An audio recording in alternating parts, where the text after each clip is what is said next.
Good morning, everybody. It's Tuesday, June 4th, 5:26 a.m. Central Time. Grain market's a little bit lower this morning. July corn futures down 2 at 441 and a half. July soybeans down 3/4 of a cent at 11.83 and 3/4. July Chicago wheat down 4 1/4 at 668 and a half. July Kansas City wheat down 7.5 at 692 and a half. July spring wheat down 5 3/4 at 728. Let's start off with crop ratings. So yesterday's initial U.S. corn conditions surpassed last year's rating. The crop was rated 75% good to excellent nationally. As of Sunday, the rating exceeded last year's initial good to excellent rating of 69% and is the best initial rating since 2021. States with a good to excellent rating of 75% or better include Michigan, Minnesota, Nebraska, North Carolina, North Dakota, Pennsylvania, and South Dakota. The U.S. corn crop was 91% planted nationally through Sunday. Soybean planting was reported at 78% complete nationally versus 68% the previous week and 73% on average. States that are 80% planted or better include Arkansas, Illinois, Indiana, Iowa, Louisiana, Minnesota, Mississippi, Nebraska, and Wisconsin.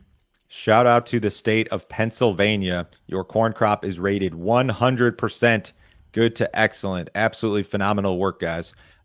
Let's look at initial crop rating. So 75% good to excellent is good. It's good. It's not unprecedented by any means. We've had a lot of years where we've started off in the 70s, and there is not necessarily a fantastic correlation or much correlation at all between initial ratings and final yields.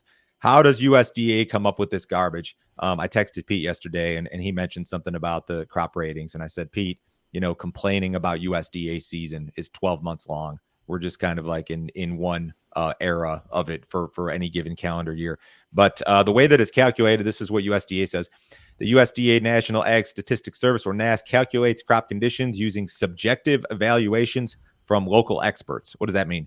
Well, they look at the crops and they talk to farmers, and there's, 1 or 2, 3 people in each county, and they send back the results. It's just a beauty contest. It's not super scientific by any means. They're not using satellite data or surveys or anything like that. It's a couple people per county, I think, or in some instances, maybe one person per county who looks at crops, talks to farmers, comes up with the numbers, sends them in.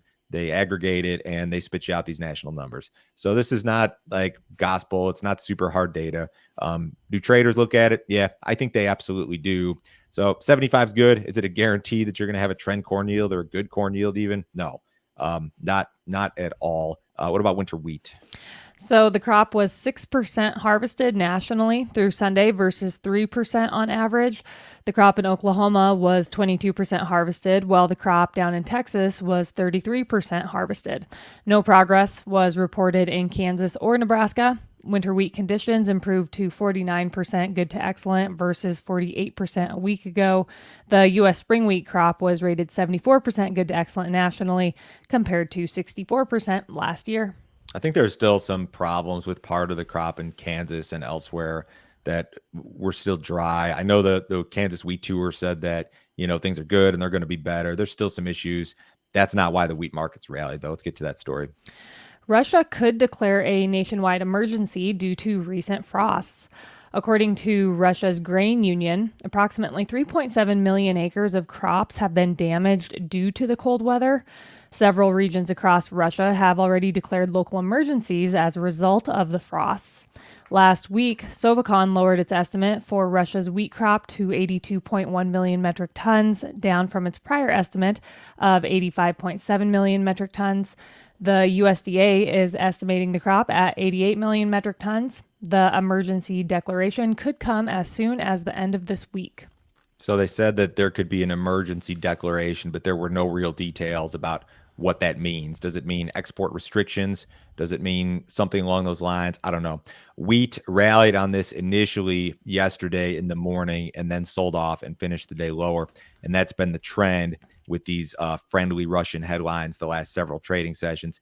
If I had to bet, I would say that this is not the last bullish Russia headline you see this week. I think the crop estimates are coming down further. I think you're going to see some of the well-followed groups out with estimates in the 70s, whereas most of them are in the low 80s. USDA is still at 88. They're going to have to come down. So Is it going to be the same deal next time? And that could be later this morning or tomorrow when you see some more friendly Russia headlines. But, make no mistake, wheat rallied a lot off of these Russia headlines, and it just feels like it's kind of tired of this stuff right now. I don't know if we're going to need a different story or just drastically lower crop estimates, but we've been unable to hold these rallies. So if you guys have not checked out our premium content, you need to do so. Joe, can you tell me about yesterday's video? A lot of people talk about seasonals and the row crop markets, and seasonals I think are worth paying attention to. Absolutely. The seasonal charts, if you've ever seen a seasonal chart of corn or soybeans and what the prices do on average over time throughout the years, it's interesting stuff. And there's definitely some things about seasonals that you can hang your hats on, but not every year is a seasonal year. And yesterday I ran through kind of this concept, and one year in particular that sticks out to me as being, I'm not going to say an analog, but something that could happen this year as it relates to seasonals. If you guys want to see the premium stuff, go to standardgrain.com. You can sign up this morning. This is a $50 per month subscription. We send our premium subscribers a ton of information every single business day. There's a new premium video every single business day here on YouTube and on the podcast. We run the headlines. We do the news. In the premium stuff, we do a lot more specific stuff, grain marketing, policy, seasonal type stuff, CFTC type stuff. We really do deep dives into these topics. So it's more analysis and strategy, whereas the podcast and YouTube is more so just a news show. Go to standardgrain.com, sign up this morning. I will forward you a copy of this morning's email. It includes the 6 most recent premium videos. Climate change increased the probability of recent flooding in Brazil. According to the World Weather Attribution, historical flooding was twice as likely to occur as in the pre-industrial age due to greenhouse gases produced by humans, such as those from fossil fuels. The recent flooding in Rio Grande do Sul affected 90% of the state, caused 600,000 people to evacuate their homes, and resulted in 172 deaths. Deforestation and inadequate flood control systems also increased the severity of the floods. The group believes that worsening climate change is heightening the impact of El Nino and will likely cause more intense weather events. The climate is changing, as it always has. Is it the result of humans? I mean, maybe. I don't know. You guys can debate that in YouTube. I feel like the weather has been weird, though. You look at all these tornadoes we've had in the U.S. this year. There's some goofy stuff going on, and that does present an element of risk when it comes to crop production. Hasn't really hurt us a ton in the United States as of late, but maybe our day's coming for something like this, some like biblical flood event or who knows. I don't know. It's interesting. On Monday, StoneX reduced its estimate for Brazil's second corn crop. The firm is projecting the crop to reach 93.5 million metric tons, down 3.9% from its previous estimate in May. The reduction is due to dry conditions. StoneX is now estimating Brazil's total corn production at 121.8 million metric tons, down 3.1% from its previous projection. The firm also reduced its outlook for this season's soybean crop by 1.2% to 149 million metric tons due to flooding in Rio Grande do Sul. Meanwhile, AgRural reported yesterday that Brazil's second corn crop was 4.7% harvested as of Thursday. That's up 1.4%, up from 1.4% during the same period last year.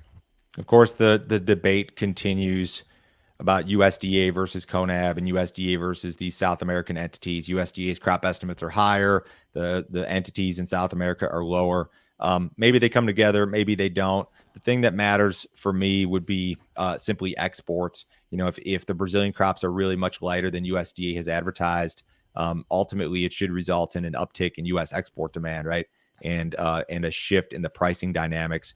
U.S. corn's competitive on the export market, and U.S. soybeans are really not. Brazil's still hell of a lot cheaper than what we can offer out of the Gulf. I know we're seeing a little bit of business out of the PNW, and you're going to see that on and off. But yeah, I don't know. I think that's what will garner my interest if you start to see better export business and the prices kind of come together, especially when it comes to soybeans. Drier weather will prevail throughout the Corn Belt during the next week. A low pressure system over much of the region will keep the region drier and will also result in below normal temperatures from midweek through the middle part of next week.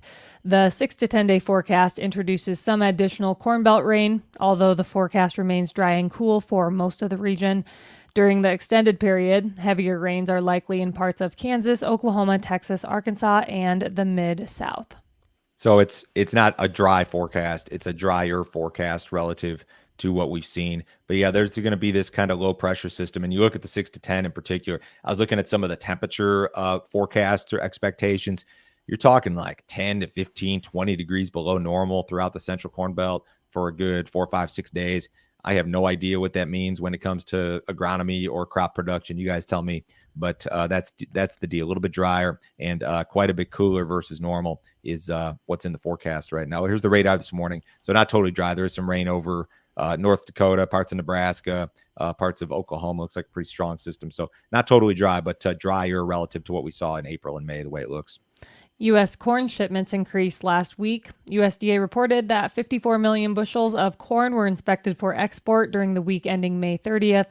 The print surpassed pre-report trade expectations and was up 22% from the previous week and up 14% compared to the same week last year.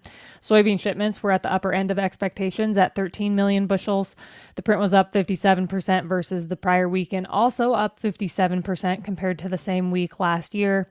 Wheat shipments were at the upper end of expectations at 15 million bushels. The print was up 4.3% from the previous week and up 37% versus the same week last year. This is good news across the board. Strong week of shipments for all three crops. The concern, bigger picture, as it relates to exports, would be soybeans, and the new crop book of sales, which we've talked about at length, is very, very poor, worst in 20 years. New crop book of corn sales isn't anything to write home about. Those are the things that I think the trade is watching right now. We did have a flash sale of corn yesterday. U.S. exporters sold 4 million bushels of corn to Spain for delivery during the current marketing year. Accumulated sales for the current marketing year are up 31% compared to the same period last year. Yeah, old crop corn sales are great. It's just we had a record crop last year, and you're still going to be stuck with this big carry out. So it's good to see the demand. I mean, 4 million bushels ain't going to move the needle. What did cattle do yesterday? They were mixed. Feeders were 25 cents lower to 55 cents higher. Live cattle were 27 cents lower to 47 cents higher. Box beef continues to march higher. Choice ended the day at 315.60. That was up 240, and select ended the day at 303.70. That was up $1.99. Outside markets, a little bit of activity here on Tuesday. U.S. dollar's up a little bit. The stocks are off. S&P's down 27. The Dow's down 170. Bonds are up a little bit. Gold's down $17. Crude oil is down $1.50 in the July WTI 72.73. Crude not acting well at all. Have a great day today, guys. We'll talk to you on Wednesday.